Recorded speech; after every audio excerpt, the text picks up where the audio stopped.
Archangels' Throne, Series 9, The Final Veil. When all has been rewritten, what remains must be revealed. After the end comes not silence, but a knock. A knock from outside reality. Outside even what Sara remade. And something, or someone, is answering it. Prologue, the knock from the outside. There was peace. For a moment. The throne was shattered. Creation reborn. Sara no longer ruled, she inspired. Each soul now carried its own flame, and light came from within. But peace is fragile. Because something had been listening. Not from heaven. Not from hell. Not from any timeline Sara had touched. It came from outside the veil. And one night, as stars folded gently across the firmament, a single knock echoed across every soul in existence. Not loud. Just. Inevitable. Knock. And the veil between what is and what must not be remembered began to tear. Chapter 1, The Lantern Bearer. Sara stood at the edge of the new world, lantern in hand, its flame not golden, not silver, but pulsing with unformed color. She hadn't dreamed since the throne fell. Until now. She saw a child of no face standing beneath a tree of ash, whispering riddles to sleeping prophets. "It's knocking again," the child said. "But this time, it knocks through you." Gabriel met her beneath the flickering sky. "We thought it was over. That the story had settled." Sara stared at the horizon, where the stars no longer held still. "It hasn't ended. It's being watched." And she knew. The knock was not a question. It was a summons. Chapter 2, The Astral Archive.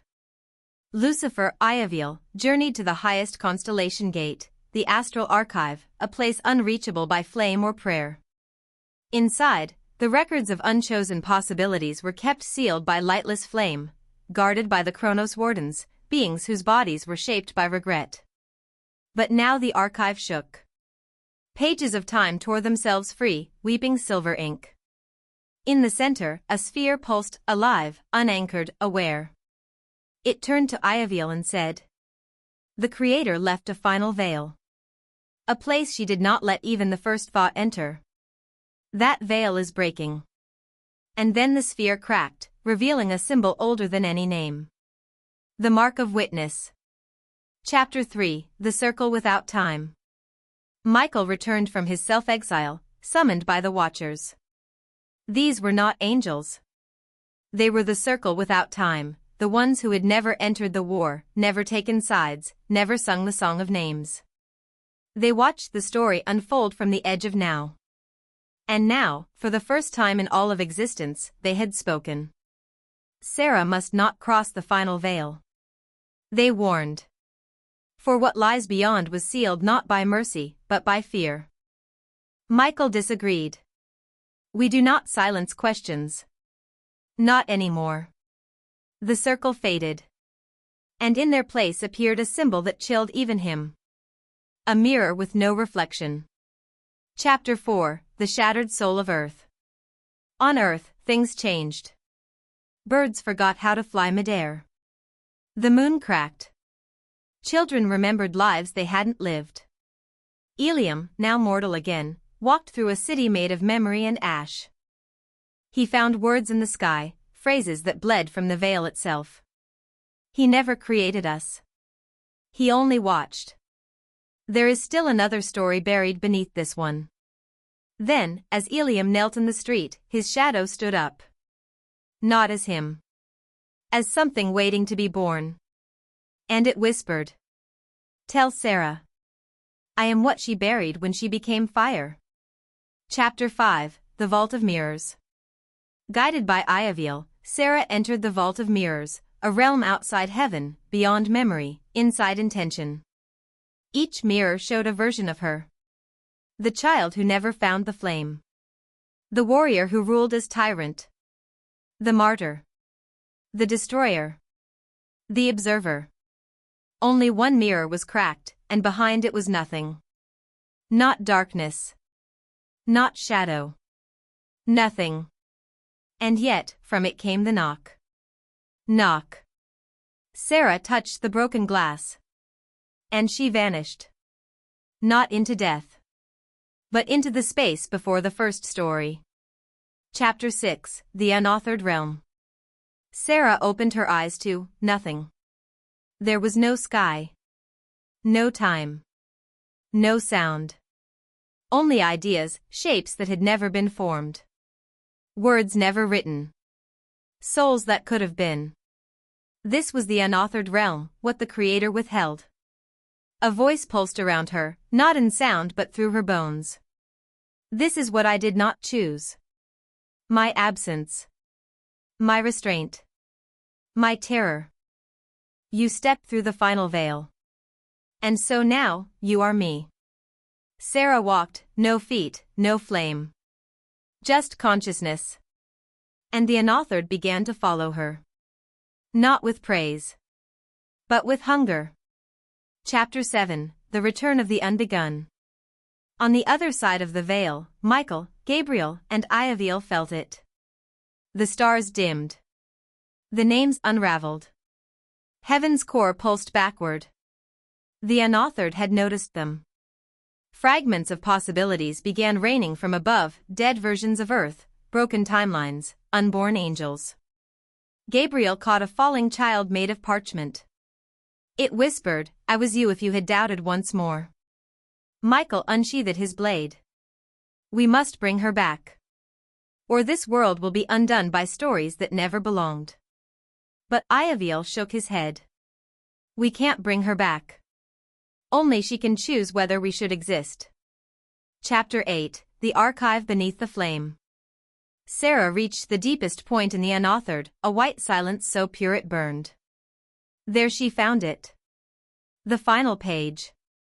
Blank. Infinite. Waiting. But she could not write on it, not yet. For beside it stood a being robed in shifting ink, crowned with no face, wings of invisible thought. It was the Watcher Prime, the first reader. The one who watched the Creator when even she was unsure. You must answer a question. It said. Not with words. With will. Do you believe that choice is worth the cost of existence? Sara said nothing. But she stepped forward. And touched the page. Chapter 9, The Uncreation Pulse. The moment her hand met the page, everything shook. Across all realms. Oceans froze mid-tide. Prayers halted in throats. Names collapsed into syllables. Even Iaviel lost memory of why he had once rebelled. Creation's root had been touched. And it responded with a pulse, a wave of uncreation, rolling backward through logic, through sound, through story. Sara stood at the epicenter. And behind her, the Watcher Prime smiled. You may now write, or erase. Chapter 10, The Name She Never Spoke. Sara remembered everything. Every flame. Every death. Every version of herself. But most of all, she remembered the name she had never dared speak. Her true name. Not Sara. Not Flamebearer. Not mortal. Not chosen. Her first syllable, whispered at the dawn of time, held back by the Creator's trembling hand. She whispered it now. Ashalel. And in doing so, she broke the final seal on the page. The pulse stopped. Because the story had chosen to continue. Not with an ending. But with a new beginning. Chapter 11, The Flame with No Source. Sara/Ashalel returned, but she was no longer as she had been. She had no wings, no light, no shape. She simply was. And from her presence, the realm stilled. She walked through heaven. Each angel bowed, not in worship but recognition. She passed earth. Each soul she touched remembered their deepest question, and found it worthy. She entered the spiral library, and the books opened for her. Because now, she was not the reader. She was the author who lets others write. Chapter 12, The Decision of Light. Michael approached. Will you rebuild the throne? Sara looked at him. No. Thrones ask others to kneel. Gabriel asked, then what will you give them? Sara opened her hands. Inside, no flame, only a reflection of whoever looked. I will give them sight. So they may choose to carry the light, or not. Freedom with no fear of falling. And in the heavens above, no bells rang. Only a quiet dawn. Chapter 13, The Watcher's Last Entry. The Watcher Prime stood at the edge of the veil. It closed its invisible book. For the first time in all of time, it wept. She gave it back to them. The gift even the Creator feared to bestow, a story without control. It turned. And it walked away. Its purpose fulfilled. Its final entry read. And on the final day, she did not end it. She began them. Chapter 14, The New Garden. On earth, children now dreamed not of heaven, but of choice. Candles were lit not in churches, but in open fields, beneath sky and silence. Eliam sat beneath a new tree. His daughter laughed in the distance. The world did not sparkle with divine fire. But it felt real. In a small book, he wrote. There once was a throne. Then there was a question. And now, there is us. Chapter 15, The Flame Passes On. Sara walked alone through the new creation. Until a girl stopped her. A girl who had no flame. No destiny. No prophecy. Just a question. Who are you? Sara knelt. Smiled. And whispered. A question someone dared to ask, and never needed to answer. The girl laughed. And in her hands, a flame appeared. To be continued.